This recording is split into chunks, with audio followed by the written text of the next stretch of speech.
Assalamu alaikum rahmatullahi wa barakatuh. এই যুবক এই যুবক উঠলো কেন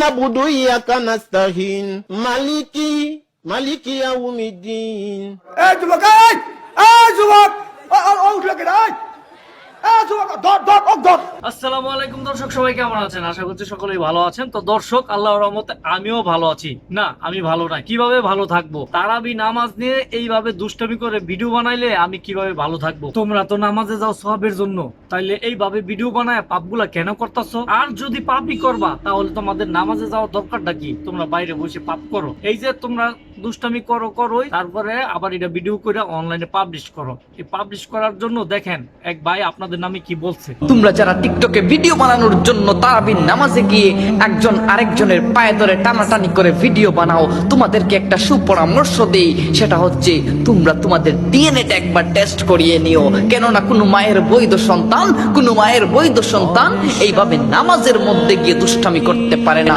কথা কিন্তু ঠিক কইছে, কোন বৈধ সন্তান এভাবে নামাজে গিয়ে দুষ্টামি ফাইজলামি করতো না, ঠিক আছে? তো আপনারা দুষ্টামি করেন, ফাইজলামি করেন আর গালি শোনান মা বাবাকে। তো আজকে থেকে আপনাদেরকে বলতেছি, এভাবে নামাজে গিয়ে আর দুষ্টামি ফাইজলামি করবেন না প্লিজ। আপনাদের দুইটা পায়ে ধরছি, আপনারা নামাজে গিয়ে এইভাবে দুষ্টামি ফাইজলামি কইরা ভিডিও বানায় অনলাইনে পাবলিশ করেন না।